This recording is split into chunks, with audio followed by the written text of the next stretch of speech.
नमस्कार बच्चों। उम्मीद करता हूँ आपकी पढ़ाई अच्छी चल रही होगी, बढ़िया चल रही होगी, मस्त चल रही होगी। बच्चों, आपकी जो एग्ज़ाम है इस बार बिफोर है, मतलब फरवरी में एग्ज़ाम होने वाली है, 12th बोर्ड की, 10th बोर्ड की। क्योंकि लोकसभा के इलेक्शंस आ जाएंगे अप्रैल मई में, तो उसके कारण जो है एग्ज़ाम जल्दी होगी। तो आपके पास में समय बहुत कम बचा है। समय दिसंबर आ गया है, तो दिसंबर और जनवरी 2 महीने बचे हैं। और अगर 2 महीने की बात करें तो 2 महीने में लगभग आपको 60 दिन मिलेंगे, और 60 दिन में एक एक सब्जेक्ट के लिए कहें तो 10-10 12-12 दिन बचे हैं, अगर पूरी तरह से समर्पित तरीके से अगर तैयारी करो तो कहने का मतलब है कि आपके पास में अगर पर डे अगर एक यूनिट भी कंप्लीट करो तो टोटल जो यूनिट काउंट करोगे तो आपके पास बिल्कुल समय नहीं बचा है। समय का बिल्कुल यूटिलाइजेशन करें, और हमें जो है पूरे पूरे मार्क्स लाने हैं, 70 में से 70 नंबर लाने हैं।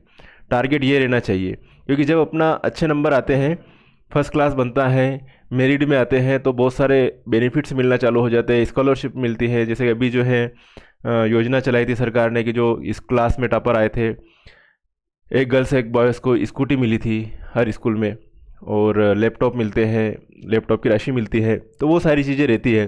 तो इसलिए टारगेट ये नहीं रखना है कि हमें सिर्फ क्वालिफाई होना, पास होना है। टारगेट उससे ज़्यादा रखना है। हर एक कैंडिडेट को अलग अलग इस स्तर पर बेनिफिट मिलता है। जैसे कि कोई टॉपर स्टूडेंट आ गया तो टॉपर स्टूडेंट को स्कूटी मिल रही है, स्कूटी के पैसे मिल रहे हैं, कि 1,10,000 तक रुपए मिले, तो वो तो एक बेनिफिट मिला ही मिला। दूसरी कंडीशन, अगर कम नंबर लाने वाले हैं और अच्छे 75 से अबव नंबर लाने वाले हैं, तो उन कैंडिडेट को फिर टैबलेट के पैसे मिले, लैपटॉप के पैसे मिले। और उसके उससे भी कम नंबर ला रहा है, कोई 60% भी ला रहा है, फर्स्ट क्लास भी बना रहा है, तो उसको कॉलेज में स्कॉलरशिप का बेनिफिट मिलता है। तो कई सारे बेनिफिट्स हैं अच्छे नंबर लाने से। कॉन्फिडेंस बिल्ड होता है अपने आप के अंदर, आगे तैयारी करने का थोड़ा और जज्बा पैदा होता है। तो अच्छी बात है, जितनी मेहनत करो आप 2 महीने के लिए, वो कम मेहनत है आगे के फ्यूचर के लिए। कि आपका फ्यूचर कैसा रहेगा, कौन सी फैसिलिटीज़ मिलेगी, वो डिपेंड करेगी आपकी इस 2 महीने की मेहनत के ऊपर। तो 2 महीने अच्छे से मेहनत करें, ज़्यादा सोशल मीडिया का इतना यूज़ ना करें।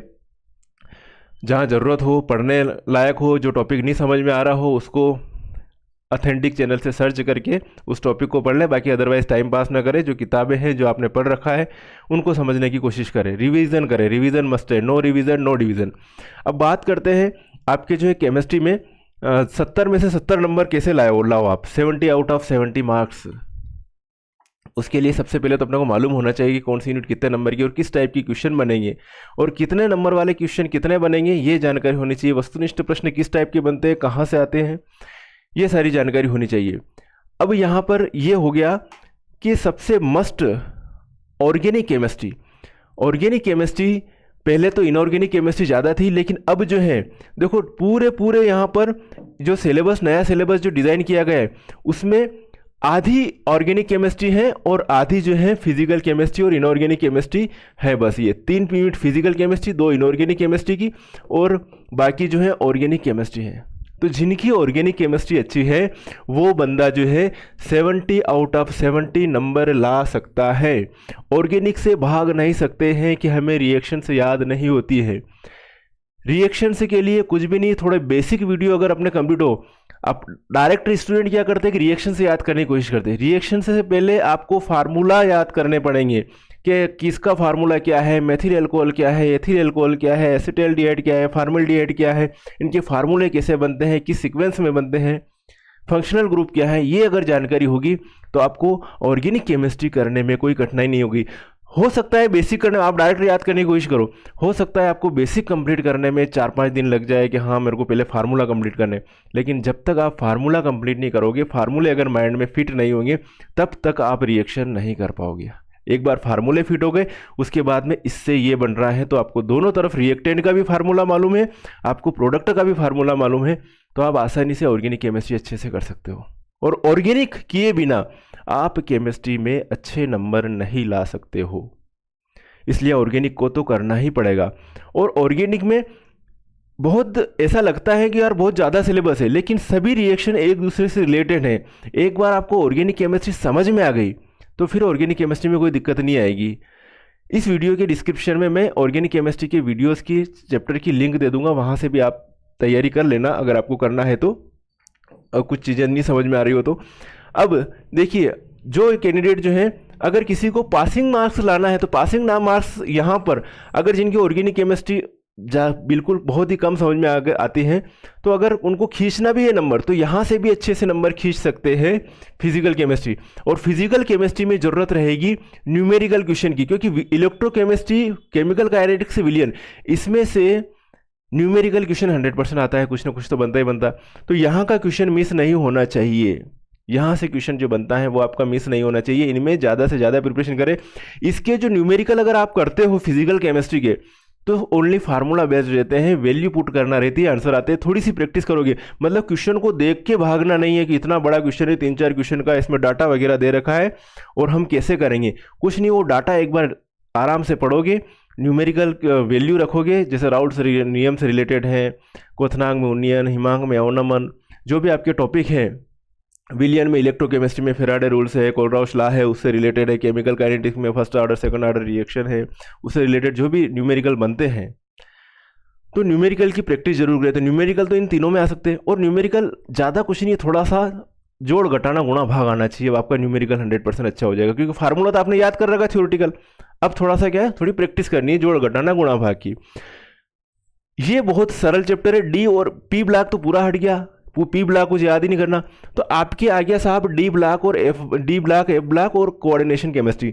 डी और एफ ब्लॉक में आपको इनके सभी के सीरीज याद करनी रहेगी, first transition series, second transition series, third transition series, क्योंकि इनके इलेक्ट्रॉनिक कॉन्फ़िगरेशन, तो इनके एलिमेंट्स के नाम क्या है, इनके इलेक्ट्रॉनिक कॉन्फ़िगरेशन क्या है, इनकी ऑक्सीडेशन स्टेट क्या है, ये सारी चीज़ें इनसे रिलेटेड आपको करनी पड़ेगी डी और एफ ब्लॉक एलिमेंट में। फिर इससे रिलेटेड आप क्वेश्चन आंसर करोगे। पहले तो बेसिक करोगे, हाँ, पीरियोडिक टेबल में जो तीनों सीरीज दे रखी है डी ब्लॉक एलिमेंट की, first second third transition series, वो कंप्लीट करोगे। उसके बाद में फिर अंदर चलोगे तो आपको बहुत सारी चीज़ें जो है क्वेश्चन आंसर याद करने में दिक्कत नहीं आएगी। ऐसे एफ ब्लॉक एलिमेंट को भी सीरीज याद कर लेना कि ये सीरीज है एफ ब्लॉक एलिमेंट की, है ना, 2 सीरीज है, एफ ब्लॉक 4F सीरीज और 5F सीरीज, वो कंप्लीट कर लेना।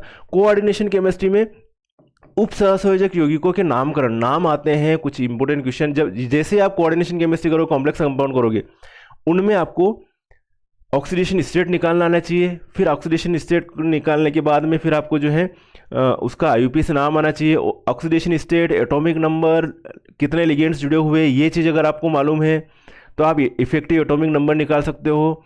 एक और चीज़ आती है, इसमें क्वेश्चन आता है आइसोमेरिज्म, आइसोमेरिज्म समावयवता, इससे रिलेटेड क्वेश्चन बनता है। तो ये आपकी इस तरीके से उप सहसंयोजक यौगिक वाली यूनिट कंप्लीट हो जाएगी। हेलो एल्केन, हेलो एरिन में कुछ भी नहीं है। इनकी प्रिपरेशन मेथड एक सीक्वेंस में चल रही है, तरीके से अगर याद करोगे तो इजी वे में हो जाएगी। फिर इनकी केमिकल रिएक्शंस, हेलो एल्केन और हेलो एरिन की, बेंजीन वगैरह की, इनकी हो जाएगी। एल्कोहल, फिनॉल और ईथर, इसमें भी वही है, इनकी प्रिपरेशन मेथड और इनकी रिएक्शन से करना है।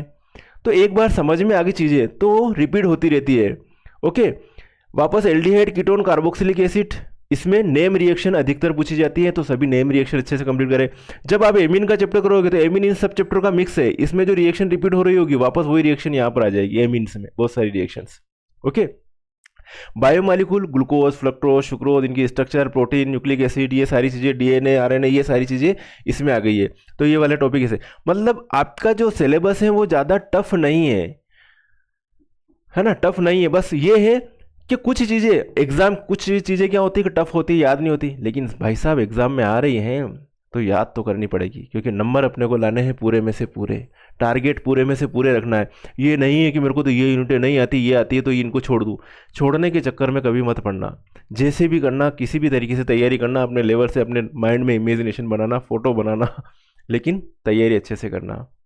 ओके, तो यहाँ पर फिजिकल केमिस्ट्री में किसका ध्यान रखोगे, न्यूमेरिकल का। डी और एफ ब्लॉक एलिमेंट में जो एलिमेंट्स के नाम याद रखना, इसमें किसी में नेम रिएक्शन है, प्रिपरेशन मेथड है ना, ये सारी चीज़ें याद रखना। और सीक्वेंस में करोगे, ऑर्गेनिक केमिस्ट्री फार्मूला बेस्ड है, और फार्मूले अगर आपको याद है तो आप कंप्लीट कर पाओगे। ओके, नेक्स्ट वीडियो जो है मैं इसके जो है इंपॉर्टेंट क्वेश्चन का भी एनालिसिस करके इंपॉर्टेंट क्वेश्चन भी इसके जो है डालूंगा मैं।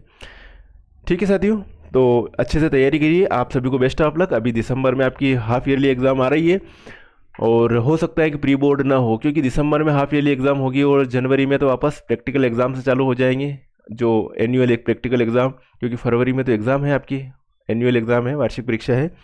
तो समय आपके पास बहुत कम बचा है, ठीक है, समय का बिल्कुल यूटिलाइजेशन करें। जितना ज़्यादा एकांत में रहो उतना ज़्यादा अच्छा है। खुद से बातचीत करो, खुद किताबों को उठाओ, एक कमरे में जो है बंद हो जाओ, पढ़ाई चालू कर दो, एकांत में आपको सब पहचानने लग जाएगी जब आपका रिजल्ट आएगा तब। अभी शादियां भी आ रही, सारी चीज़ें चल रही है ना, कहाँ पे क्या है, बिज़ी रहते हैं, वो सारी चीज़ें जो है रोक दो। और एग्ज़ाम के टाइम पे तो शादियों वगैरह में जाना नहीं है, क्योंकि जब अपन शादियों में जाते हैं, इंजॉय करते हैं, तो वो सारी चीज़ें माइंड में मेमोराइज होती रहती है। फिर अपन जो खाना खाते हैं उसके कारण जो है, हो सकता है कैसा खाना खा लिया, बीमार हो जाए, तो 1 या 2 दिन भी अगर अब ख़राब हो जाते हैं स्वास्थ्य खराब होने के कारण, तो वो अपने को हट जाना बाद में भुगतना पड़ता है। तो मेरी बार इन बातों को याद रखोगे और 70 आउट ऑफ 70 मार्क्स आप लाओगे। ठीक है साथियों, मिलेंगे नेक्स्ट वीडियो में, तब तक के लिए ओके बाय, जय हिंद।